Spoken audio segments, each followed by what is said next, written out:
to Negrom seminar. Today our speaker is Professor Mejdi Azaiez from Polytechnic Institute of Bordeaux, and he will talk about an intrinsic PGD for parametric, symmetric, elliptic problems. And Dr. Azaiez, the floor is yours. Thanks. Thank you. And first of all, thank you for this invitation and give me the opportunity to share with you some of our work. Because as you can see in the list, this work was achieved with the collaboration with some colleagues and especially friends too. And I'm happy to say that Thomas is also here. So Thomas, please feel free to give any additional remark and discussion. The other colleagues are Faker Belgues from Compiègne, and we have Juan Casado and Gomez and Isabel Sanchez from University of Seville. They are a group of Thomas, and also François Murat. This is some kind of, let's say, summary of research that we got during the 5, 6, 7 last years. And this work was published in the paper that I mentioned, for whom who are interested to have more detail, so they can read the papers if they want. Okay, so an intrinsic PGD for parametric, symmetric, elliptic. I think I will explain why we choose this word intrinsic. And the PGD is proper general decomposition. And I think that this method started to be famous, let's say 10, maybe 15 years ago. And 10 years ago, it was really famous, and it was used by many, many people from applied mathematics and mechanical research. And it becomes very famous because it shows that it is possible to solve high-dimensional problem. And we know many research, and we have some groups where we're known for this. I can give, for example, the group of Paco-Shinesta. They realized many complex simulation based on PGD approach. So I will present the statement of the problem. I will focus, as the title suggests, I focus on some kind of problem, parametric problem, and it will be elliptic, so steady. And I will give some reminder of POD and PGD, and I will explain why it is intrinsic as a method, and I will present what I can call the kernel of the first paper listed in the summary of my talk. This is deals with the existence of an optimal subspace of a dimension lower than n. It will be, I hope, more clear later. We will use to solve this couplet problem some kind of power iterative method. I will present the proof that this algorithm converges, and it also some quantitative result about the rate of its convergence. The last part is very interesting because everything is interesting, but especially the last one. I mean, if you are a user of PGD, one question that you can ask is if the numerical PGD modes, they do converge to the exact between codes PGD modes or not, and if it is the case, what's about the rate of the convergence? I will end with some concluding remark. Okay, the problem is elliptic parametric problem, and capital H will be along all the talk a Hilbert space, and I will consider a measure space. The measure space is close to the parametric set that I will call it gamma, and the mesure mu is a sigma finite. I will use the notation A for the uniformly elliptic and coercive bilinear form. It will be on H, and we need data. The data will be F, and it will belong to L2 of gamma, the dual of H. So this is the material of our work. And the problem is how to find U gamma. Please keep in mind that you have two variables. Gamma will be dedicated to the parameters set, and X will be to the space set. So equation 1 presents the problem. I have to solve U depends on gamma, and it has to satisfy that AU gamma V is equal to FV for every V in the Sobolev space H. And this problem, of course, represents many, many application cases. So I'm not going to list, and all of you that I know that this problem can be very interesting from the application point of view. Okay, so I can fix this variation formulation, but I can also consider another one. The other one is taking the previous one by the integral in gamma. I mean, you make the average in gamma. It means now the new variable, it is still the U, and it will belong to L2 gamma H. And now I'm not solving A U V equal a V. I'm solving A bar U tilde V equal to the integral on the parameter.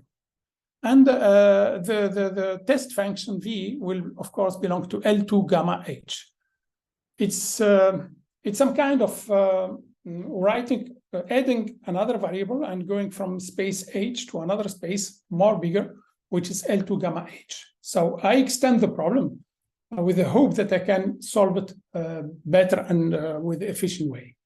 As you can see, A bar is the integral of A through the parameter gamma. Of course, we can prove that U tilde and U, they are almost the same, almost everywhere the same. So it's not complicated to justify this from the mathematical point of view. Now, some words about POD. The POD needs aims to approximate my unknown U as a sum of consolidation. I mean, I have a behavior phi k of gamma and wk of x. Wk will belong to the Sobolev space H. Of course, you know even better than me that the POD serves W1, W2, such that this family of WE they are spanning some space Sn, and they achieve the minimization of this quantity, the integral of gamma, the error between the exact solution U gamma and the reduced solution UZ. Also, please keep in mind that UZ, Z, capital Z, it is a subspace of H with dimension n. And the notation UZ means that I solve the same problem, but it is restricted to Z. I mean, if you read this equation, it is the same than equation 1, except that I'm looking for the solution in the subspace Z of dimension n. And of course, I need the test function to be in the same space. Okay, so we are speaking about POD. You know that the family WE turns out to be the eigenfunction of the POD operator, calligraphic R, and it is classically defined by this equation. And this operator, capital R, is self-adjoint, positive, and compact. And this is some kind of, you know, the POD is generalization of singular value decomposition, which is given for the matrix as a matrix, let's say, aspect. And also we need to define the scalar product VU gamma. So the target of this kind of POD method is that we need to solve PD, a priori the PDU, and to compute the POD expansion for its parametric solution. Then, what is PGD? PGD, it is the same goal. I mean, we want to solve U gamma as a sum of contribution parameter and space. And with the difference that we solve and we construct and we compute this coefficient, this function phi k and wk, let's say on the fly.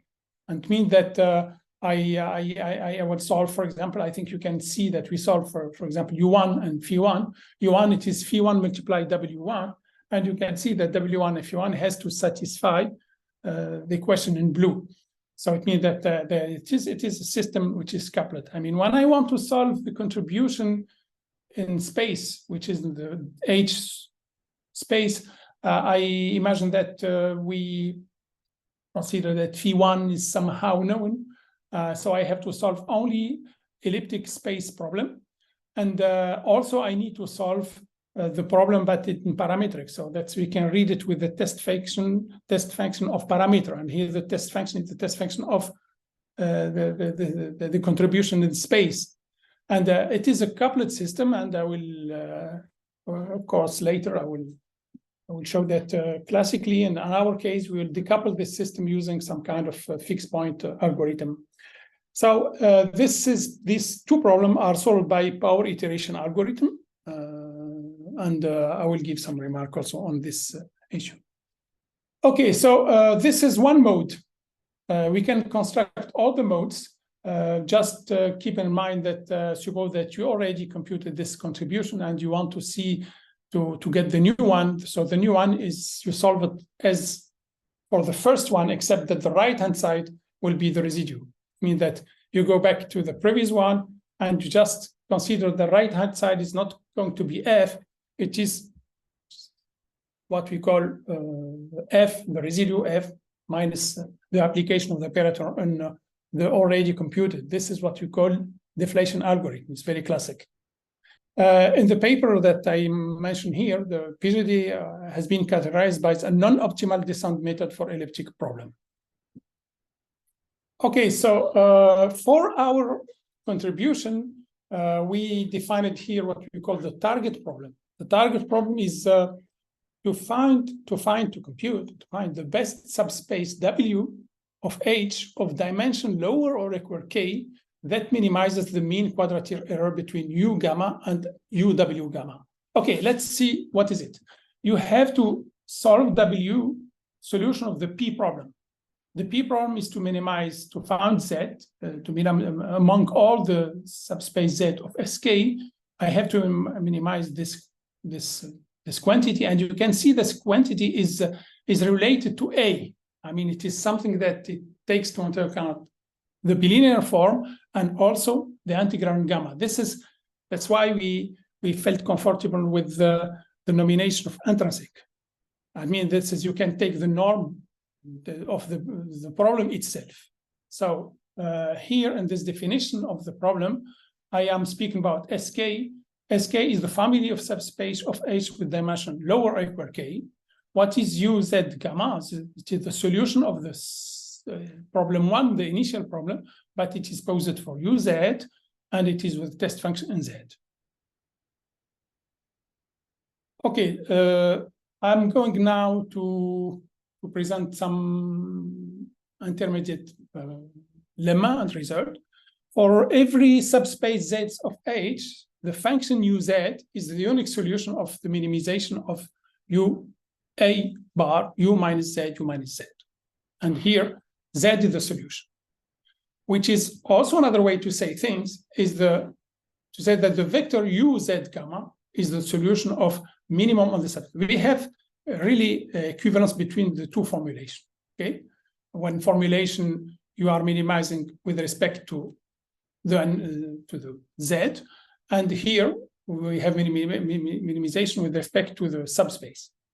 And we have another lemma, which is very interesting for our problem, is that the subspace W that we are talking about also solves the problem P if and only if it is solution of the maximization of the right-hand side when you make your scalar product against UZ. So the solution of this problem is also achieve the maximization of this quantity. Okay, so if we can take 2 minutes about reduced case, which is 1D cases, so with the Sk with K equal 1, the problem can be written as, so I have to minimize two contributions. You can see that with K equal 1, I mean, with the solution is the product of V and Phi. V, it is in the H space, V is, and Phi represent the parametric contribution, it is in the L2 gamma. So you have to minimize on V and Phi, and we have to minimize this quantity. So we keep the same definition that I presented to the target. The difference that now, with this kind of approach, I can identify, I can characterize what I want to solve by deriving by computing the derivative of the function.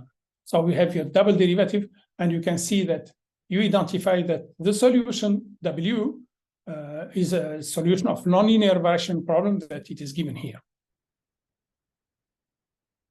And it has to be satisfied for every V belongs to H.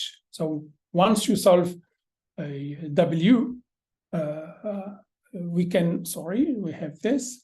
And there is one particular case, if you go back and you make the hypothesis that A does not depend on gamma, you can rapidly identify that the previous equality, it is on the direct relation with the POD definition. It means that the contribution, the integral of A, identify this, and this is, you can identify it as computing the spectrum of the operator R, which is recorded and given here. And the lambda will be the ratio between the integral of A on parameter divided by AWW.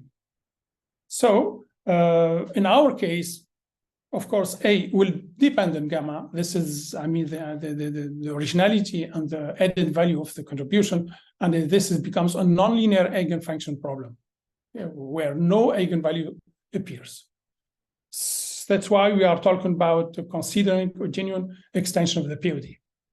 Okay, this is the theorem. The theorem said that says that there exists at least a subspace S from Sk that solves the problem P. And the proof is based on variational computation and some compactness arguments.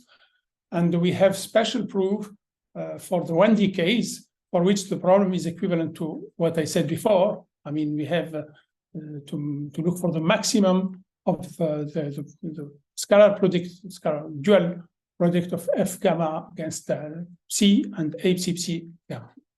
This new problem admits also at least one solution. Now we are talking about PGD, and as I said before, the PGD is solve the solution as a product of contribution with parameter and space, and we have to, to compute one by one. So with the new intrinsic PGD, we can read that the initialization can be computed by solving this argmean problem, okay? And the iteration algorithm becomes, if I already computed UK minus 1, the new one will be started by computing WK, which is the argmean on the space H of this same problem, but you can see here, I'm speaking about the residue. So this is, we read behind this the aspect of some kind of deflation. And we have this result. So it holds that WK, which is UK minus 1W with W solution of the maximum of the some kind of the integral gamma between the right-hand side and the error. And this is absolutely the right-hand side taken into account what we already computed before. And so this is one remark. And we can now see that the approximation UN provided by this algorithm, what we call deflation algorithm, strongly converge to the solution of U, which is the solution of the initial problem. So we have in one hand the solution U of the problem P. On the other hand, we are computing UN, which is a set of contribution coming from the deflation algorithm, and we have very, very important result that we proved in the paper that we have strong convergence of UN to U. So if I want to give some conclusion of this part, I would say that we have constructed an online tensorized approximation of parameterized elliptic equation. It is based on the intrinsic definition of A. It's the same, let's say, idea of the classic PGD, but we focus on rewrite it, but taking care about the fact that we want to write something, some kind of norm based exactly on the definition of the bilinear form A. So we need to construct computational approximation of the optimal subspace. As you said, we are still in progress for the second order by iteration algorithm. Okay, so now if I want to say something about what we want to do, we see that we have, on one hand, to solve the couplet problem, to find the W and phi, and also to understand if this approximated solution will converge to the exact one or no. So I recall that we expand U gamma by the PGD tensorized rank 1 approximation, and the initialization will be, as I said before, computation of the minimum. We are on the 1k equal 1 of this quantity, and we have to minimize in parameter and W. And if I consider that is already computed, I have to look for the new one as a solution of the same problem, for which we have to add the fact that we have already computed some contribution. So, now I consider what we call the last square optimal subspace. It means that I consider to look for the minimum of this functional g v of phi, and the minimum it is among v and phi belongs to the space, and my linear g is given by this quantity, as it is my problem A applied to u minus phi, u1 minus phi. Okay, and I would like to adapt the technique of alternate last square method. What is it? I consider that I have already phi at iteration n, so I will construct wn space contribution as the minimization of one direction. I mean, I have to minimize on v, and once I have already compute v or solve it, I look for the computer wn, which is given by this quantity. I made in one time I have to minimize in h, and the other time I have to minimize in the parameter contribution. That's why we have speaking wn. So each of this optimization problem admits a unique solution, as the functional g that we are considering here is quadratic, and the minimization sets are Hilbert space. If I take advantage once again of the fact that I can derive, and to say I'm looking for the minimum, I can identify that the contribution with respect to the parameter part of the solution can be identified really explicitly. I mean, it is something that I can compute. It is the ratio between the right-hand side scalar W divided by this quantity. And this is something that you can see when you are computing your solution from the numerical point of view. And if you go to the contribution of in terms of space, of course, we have to solve this. We have to solve the antigram in gamma, and we have to solve your elliptic problem. You have to take this test function, v, and you consider that you just focus on this. It's kind of problem like elliptic problem with coefficient variable. That's why we have to solve it with the right direct solver. This is to decouple all this. That's why we added and read that all this turns out to be the power iteration method that I can consider as the application of the operator t from h to h. And you can summarize it by saying that t is given by the fact that a of t w, the same quantity than this, okay, is equal to this one. So this is the definition of the operator t. And the first result that you can prove that if phi wn gamma, if you come with your wn at iteration n, if you verify that this is not zero, then you can prove that the next one will be not zero. And then the PI method is well defined. So it is story. I mean, we can start with the right initial condition, and we can guarantee that along the process, you will respect this. And this is, let's say, the kernel of the theorem about the convergence of the power iteration algorithm. This is one of the questions that when you discuss with our colleagues who are practicing PGD, there are 2 points that we need to understand and to control. The first is, are we sure that the power iteration algorithm converges every time? And do we have some guarantee, some sufficient condition? And I think this is a very interesting.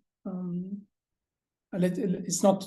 I mean, it is a local result, but it is welcome when we want to let's say to have an a priori idea about what we are expecting with algorithm when you compute. You remember that your data is named F, and we suppose that it is not 0.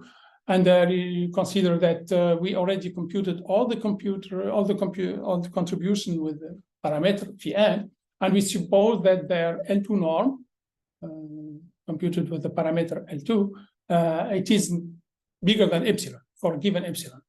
Let's consider what we call rho, which is the ratio between the norm of the right-hand side with respect to L2 gamma H prime divided by this epsilon that you fix it, you propose, and alpha, it is the ellipticity or coercivity coefficient satisfied by the bilinear form A. Consider that rho is small enough. In this case, we can ensure that it exists a real R between 0 and 1 such that we can ensure this inequality 7. I mean, what is interesting maybe is to read it under the form 8, which really means that the PI algorithm converges with a linear rate to W. And we have this quantity that we can verify numerically, and this is what I'm going to do in the next slide. Okay, so to fix some numerical experiments, let me consider the particular case of the bilinear form A coming from this problem. And we propose that the domain omega to be the square, 0, 1, and we define the viscosity mu dependent on gamma in such a way that it is gamma plus alpha mean, and 1 plus alpha mean depends on your position with respect to x. And the computation were made using finite element, and so we have this bilinear form, the variation formulation. We have this approximation. So for gamma, we defined a quadrature formula to approximate in some nodes. In this case, our gamma is between 0.01 and 1. So we have to keep in mind that in one side, I have to solve a problem in space, and I have to interpolate and to numerically integrate as correct as possible the contribution of the parameter. Okay, so alpha mean, we set it such that alpha is equal 1, and we know what we are expecting from the point of view of the convergence of the PI algorithm, and we defined the R as Wn plus 1 minus Wn over Wn. And we see that this is the first column. We have the number of iteration, and we have the representation of R for different modes when you compute the PGD mode. You know that mode 3 represents more has more oscillation than modes 1. At least we see that for the modes 1, we rapidly, the coefficient becomes constant, and mode 2, it comes later, and mode 3, it becomes constant after 4 iterations. Nevertheless, we can ensure that we are in total agreement since we ensure that R becomes a constant. This is the representation of the space contribution, space representation of the W1, W2. They are the PGD space contribution, and we can see this. And we have we remarked that, for example, if you compare this to the classic representation of what we used to have with PGD, we identify what we used to obtain. I mean, with respect to the high frequency, when the number of the mode PGD becomes important. And we also, I don't know if you can see it here, but we observe that the W, we have some kind of congruence.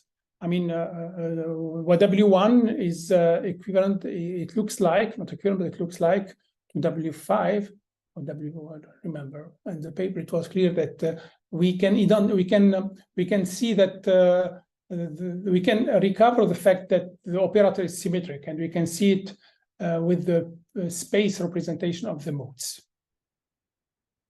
Okay, so we also considered this test case to measure the error between the PGD representation and the solution itself. I mean, what you can see, we consider the previous example, and we plot here the L2 error between the exact solution and the approximate solution. And we can see here, I mean, this is the number of PGD modes. I mean, we have one modes, and we have here the error, and we see clearly that we have spectral convergence. You can see that, I mean, in the semi-logarithm scale, we have a linear straight line. It means that it's really representing spectral convergence. Okay, now we consider also, we play with the, we make some choice of the parameter to have a study with respect to the coefficient alpha, which is the ratio between AVV and B, the coercitivity coefficient, and we play with the parameter to change it. And you can see that from alpha going 1 to 200, and we have also the ratio, and we see that it is 2 over the carré, 2 power 2. So we can see the conclusion that the convergence rates of the PI argument to compute the two first PGD modes versus alpha, the ratio are the coefficient between the two consecutive convergence rate, and we are with rho power 2. This is the last example concerning this part, and we change the problem, and we consider this is non-symmetric. I would like now to say that if we enter into detail of the proof of the theorem of the convergence, we can see that we never use the symmetry property of the pole operator for this second part. I mean, the available, we use the property of the operator R, which is elliptic continuity, but never the symmetry of it. And it means that with the expected result, I mean, the local linear convergence of the PI algorithm remains the same for the non-symmetric. And that's why we consider this problem, which is no more symmetric. And we defined a case for which the gamma 1 and gamma 3, respectively, are the inflow and outflow boundary. And the advection is given by 1 and 0. And we, once again, had a look on different value of alpha. Alpha is the coefficient that I defined it in the beginning. And once again, I have the convergence that I am expecting. So we are in total agreement with the theory and the numerical contribution for symmetric and non-symmetric case, but we still, in the case of steady, parametric and elliptic problem. Okay, so now if we have some idea about the fact that in our algorithm use API algorithm, and now I know that it converges. I know that it is the rate of the convergence. I know that it is linear, and under some conditions.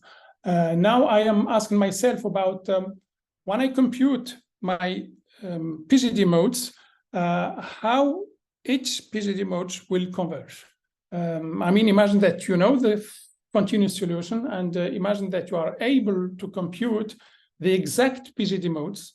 You have some number, and imagine that you consider your first numerical PGD modes, and you want to study how this first PGD modes will converge to the first continuous exact PGD modes. This is the aim of the last part. That's why I recall some material that I already use it. And what is new is this quantity. I mean, what I call the approximation delta, and the notation to represent the parameter approximation, and H is the classic finite element notation for the space approximation. And I will consider delta as the maximum of gamma E plus 1 minus gamma E. Gamma E is represent the nodes representing the discrete contribution of the parameter. And the idea is to make delta going to 0 and h go to 0 as usual, and to say, okay, let's see what's happened. I know that um converges to u delta h converges to um. I know also the idea is how this one is going to converge to this one, and how this one is going to converge to this one. This is, I mean, once again, we recall what is that the continuous v and phi for each PGD modes has to satisfy this question 11. And the equivalent from the discrete point of view is that v delta and phi h, they belong to this discrete finite dimensional space, and they have to satisfy 12. And this is the theorem. Assume that the quadrature formula in gamma is of interpolated composite kind.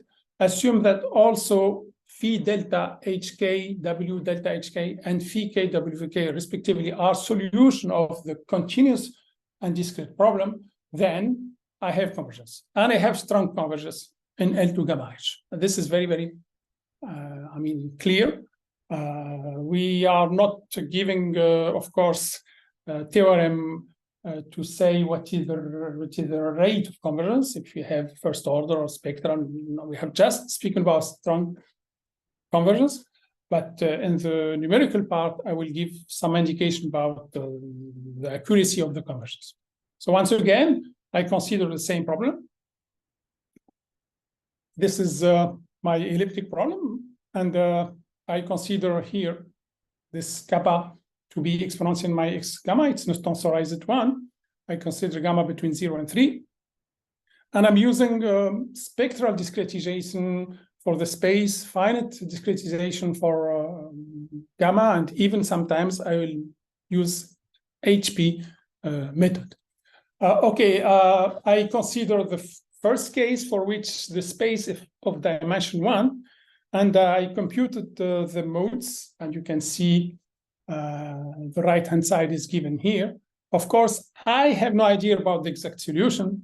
And even if I have idea about the exact solution, this does not mean that I am able to compute, to give the analytical expression of the PGD. You have the exact solution, and if your exact solution is not tensorized, it's quasi impossible to have access to the exact value of the PGD expansion of the exact solution. That's why the strategy will be almost every time the following one.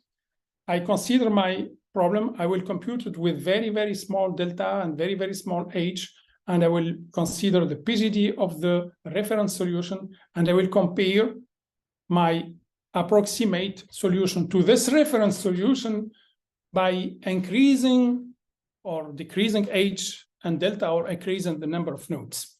Okay, so I can see at least that here I have 7 modes evaluation, and this is clearly we have a spectral approximation space in this case, and I have the error, and I see that I am limited to some order, and it is, of course, let's say between code and normal, in the sense that I am considering something with singularity.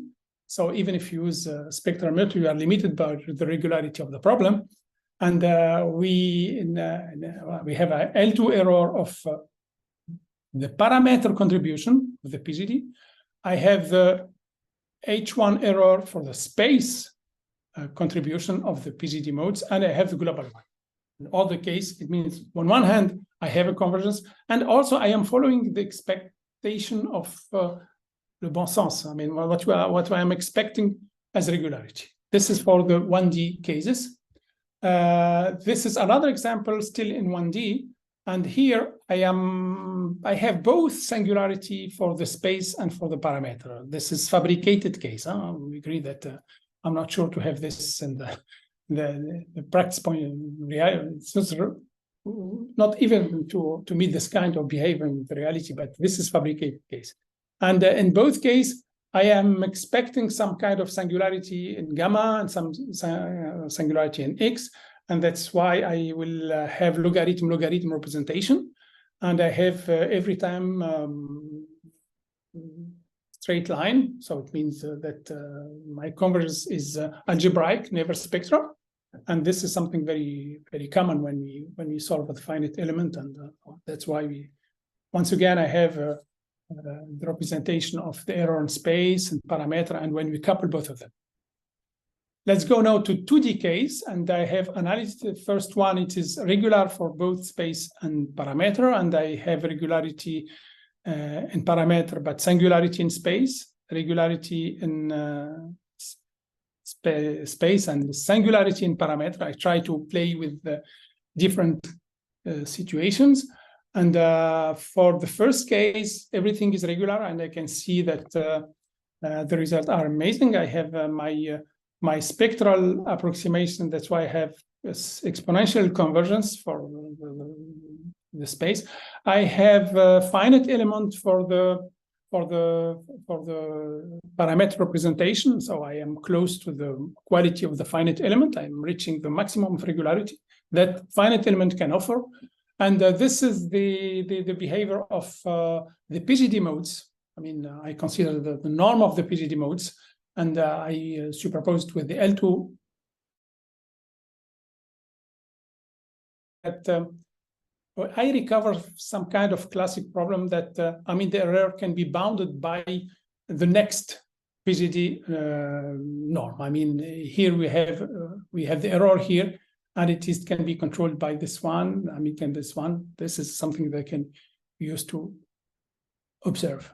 This is now the case for which I have singularity in space and regularity in parameter.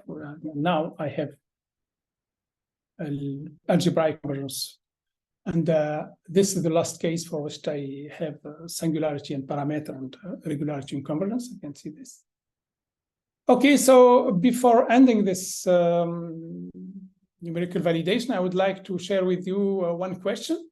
I mean, if you consider the previous case, please have a look on the PGD norm. I mean, they are. I mean, all the PGD modes are different. I mean, I don't have multiplicity of PGD expansion. I mean, when you look for the expansion, all the PGD modes are different. And the question is, what's happened when?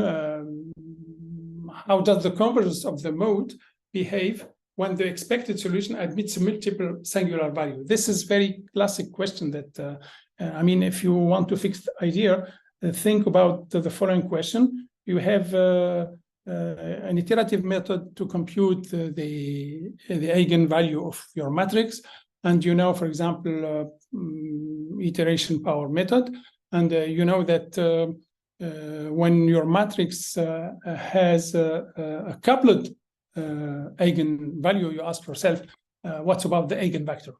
And you know that the result is that you converge to the projection of the initial guess of your algorithm on the subspace spanned by the eigenvector associated to the multiply eigenvalue. And the question is now, okay, let's consider this easy case. I mean, my solution is a fabricated one. It is 2 sinus peaks. So, and with this example, I am able to compute by hand that I'm expecting the expansion with phi1 exact. Now, phi1, phi2, this is phi1, this is phi2. I know that W1 should be like this. So I'm expecting to have 2 modes, which is not true, because my k is exponential minus x gamma. And the reality for the nonlinear problem like this, for the parameter space problem, as we are considering, that I will not need 2 modes to represent the solution. I can need an infinity of modes. And from the discrete point of view, this is the PGD modes that I need just to represent the solution, which is supposed to have only 2 modes. I mean, the last conclusion that I mean, what used to have when the gamma, when A, the bilinear form, does not depend on gamma, has nothing to do with the case we are interested in, for which A depends on gamma. So you see, for just to represent solution with 2 modes, and to go to 10 minus 8, I have about 28 modes. So we're speaking about infinity of modes. So what is the good news? The good news is I ensure the previous result, convergence of the algorithm, convergence for the parameter representation and space representation. Everything is running well, but we have to separate our experience when A is not parameter dependent with the real problem that we are considering, that A is elliptic and depends on the parameter. In this case, we will converge and we have the right result, but not with 2 modes. Okay, so I'm going to conclude. We gave some computation we gave some result to ensure the convergence of the iteration power method. We represent some result to ensure the convergence of the discrete mode to the continued PGD modes. And we have a lot of things to continue to work, and I listed here. Thank you for your attention. Thank you so much, Mejdi, for this nice talk. And I think it is time to receive any comments and any questions from audience. If you have, please unmute yourself and just ask. Yeah, thank you again. Maybe I can Tran? start. Yeah. Yes, please. So very nice talk, Mejdi. Really enjoyed it. So the question I have is, I really like the fact that, so you pointed out, I mean, at every step of the way, you talked about the mathematical properties and the convergence of the numerical, which I think is very important. But I was wondering whether you can make you can comment on the computational cost and how this, in principle, so do I understand correctly? So this is on-fly method, but you do have to solve those problems at each step, and so can you comment on the computational cost? Yes. Okay. So I think maybe if I don't know, I'm still sharing my screen or no? Yes. Okay. But not the slides, not necessarily the slides, right? Okay. Now, okay. Do you see the slide? Yes. Okay. Maybe to answer, I hope, with efficient way, let me go to an example. I don't know, I'm not sure that it is. Okay, you see, Tryon, that imagine that you want to solve your problem, and imagine that you want to solve this approximation, but only with 5K from 1 to 5. Okay. And you see that, let's say that you have to solve 5 representation, 5 contribution. Yes. This is an example of the cost of 1 contribution. I mean, you have to solve this problem, and this problem is one that costs the maximum, because you have to solve your full model problem for 1 parameter. Okay. And the other one is very easy, because as I showed to you, it's something that it is just to identify. I mean, you will finally say it is, let's say, explicit. The implicit part that it costs is something like this. Okay. And what is interesting is that you have the control of when you stop. I mean, the question of estimation of should I stop or no, we have control of this. Okay. You are on the fly and you decide to continue or not. This is PGD. So I mean, what is interesting I am starting with 1 problem, and I put the problem in the hyperspace. I mean, I go from a 3D problem, I go to 4D problem, and using this technique of iteration and coupling problem, I will reduce it to n problem 3D. But I know that the n will be small, because with this technique I am supposed to be efficient, because I'm looking for optimal way. Okay, among the different way I will go with the optimal way. If you discuss with some of our colleagues who are completely adept, I mean, they love PGD, they will tell you, even for the problem that I show here, I can also use PGD to separate space. Okay. So I can, this is a 3D problem. I can go with the n 2D problem, etc., etc. But now it becomes more complicated. Okay, because we can make it from the computation point of view, but from the mathematical point of view, now you are multi-dimension separation, and the problem is very, very, very complicated to have some mathematical result. Thomas, maybe correct me if I'm wrong. It's more complicated to go with this kind of approach. Okay, thank you. Any comment, Thomas? Yes, I agree. I mean,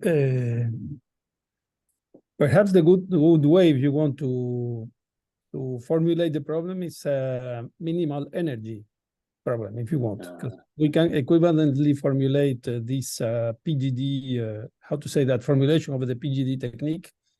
Here we are minimizing the error between the exact solution and the tensorized solution with respect to the, let's say, intrinsic norm associated to the parametric bilinear form, no?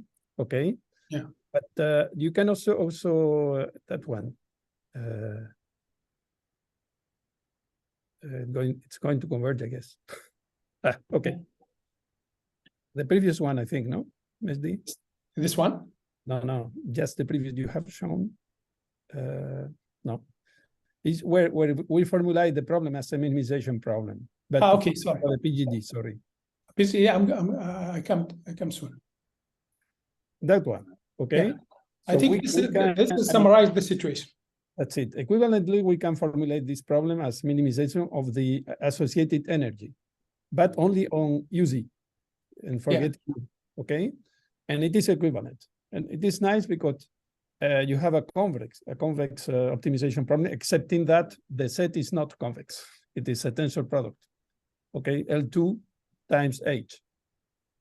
So the functional is an energy functional, but the convexity is lost due to the set at the end. I see. But the nice thing is that you can extend the idea to nonlinear problems. Okay.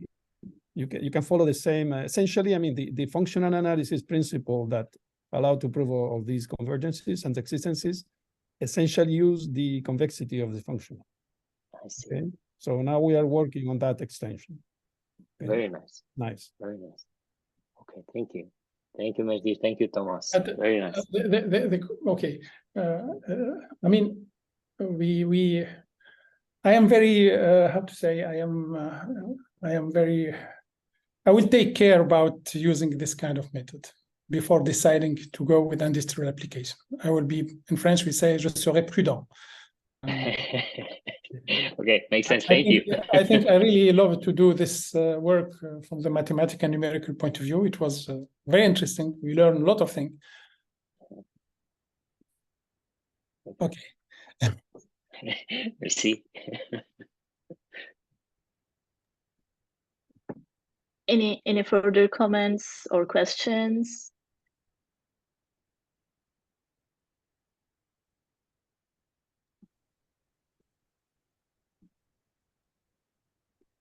If not, can I ask one more? Yes. Yeah, yes. Sure, please. Okay, because I mean, if nobody was so you, Mejdi, so you showed like plots of the PGD, let's say, modes. Yeah. And like two-dimensional contour plots, I think, like the colored ones, and right, this one.